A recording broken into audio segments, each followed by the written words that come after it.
ಯಾವುದೇ ಸಹಕಾರ ಇಲ್ಲ. ಏಜೆನ್ಸಿ ಅವರು 2-3 ವರ್ಷದಿಂದ ನಾವು ಚಾಲು ಮಾಡಿ ಅವ್ರು ಚಾಲು ಮಾಡಿ ಯಾವುದಂತ ಯಾವುದೇ ರೀತಿಯಿಂದ ನಮಗೆ ಸೌಲಭ್ಯ ಕೊಡ್ತಾ ಇಲ್ಲ. ಅದು ಚಾಲು ಮಾಡ್ತೀವಿ ಕೇಳ್ತೀರಿ ಚಾನಲ್ ಯಾವ್ದಂದಿರಿ ಇಲ್ಲ ಅದು ವಿಡಿಯೋ ಚಾಲು ಮಾಡಿ ಕೇಳ್ತೀರಿ ಅದಕ್ಕೆ ಚಾನಲ್ ಕೇಳಿದ್ವಿ ಸರ್. ನಮ್ಮ ಮಾಹಿತಿ ಕೊಡ್ಬೇಕಲ್ಲ ಅದಕ್ಕೆ ಕೇಳಿದ್ವಿ.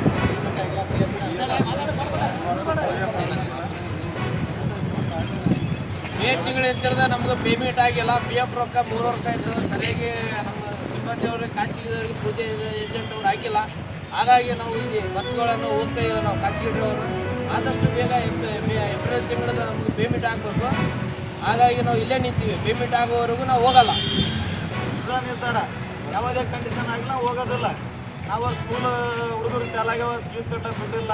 ಏಪ್ರಿಲ್ ತಿಂಗಳು ಪೇಮೆಂಟ್ ಆಗತ್ತಾನು ಹೋಗಲ್ಲ. ನಮ್ಗೆ ಪಿ ಎಫ್ ಸೆಟಲ್ಮೆಂಟ್ ಮಾಡಬೇಕು. ಯಾವುದೇ ಆಗಲಿ ಯಾವುದು ಕೊಡೋದಿಲ್ಲ. ಅವ್ರಿಗೆ ನಮ್ಗೆ ನ್ಯಾಯ ಒಂದು ವರ್ಷಕ್ಕೊಂದು ಏಜೆನ್ಸಿ ಚಾಲು ನಮಗೆ ಇದು ಖಾಸಗಿ ಚಾಲಕರು ಡ್ರೈವರು ಇದು ಮುಕ್ತಿ ಮಾಡಬೇಕು. ಇದೇ ಥರ ಮುಂದುವರೆದರೆ ನಮ್ಗೆ ಸರ್ಕಾರಿ ಉದ್ಯೋಗಗಳು ನಮ್ಗೆ ಏನೂ ಅವಕಾಶ ಸಿಗೋದಿಲ್ಲ. ನಮ್ಗೆ ಭಾಳ ತೊಂದರೆ ಇದೆ. ಈ ಥರ ನಾವೆಲ್ಲ ಆಕಾಂಕ್ಷೆಗಳು ಅಂತ ಒಂದೊಂದು ವರ್ಷ ನೋಡ್ತಾ ಇದ್ದೀವಿ. ಸರ್ಕಾರ ಅತಿ ಶೀಘ್ರದಲ್ಲಿ ಪರ್ಮಿಟ್ ಮಾಡ್ಕೋಬೇಕು. ನಾವು ಮುಂದೆ ಬರೋ ದಿನದಲ್ಲಿ ನಮ್ಗೆ ಭಾಳ ಸಂಕಟ ಇದೆ. ಮಾಡಬೇಕು. ಯಾವ ಏಜೆನ್ಸಿ? ಪೂಜೆ ಏಜೆನ್ಸಿ ಅದು ಚೇಂಜ್ ಆಗಿ ಬೇರೆ ಏಜೆನ್ಸಿ ಬಂದಿದೆ. ಮತ್ತೆ ಬೇರೆ ಏಜೆನ್ಸಿ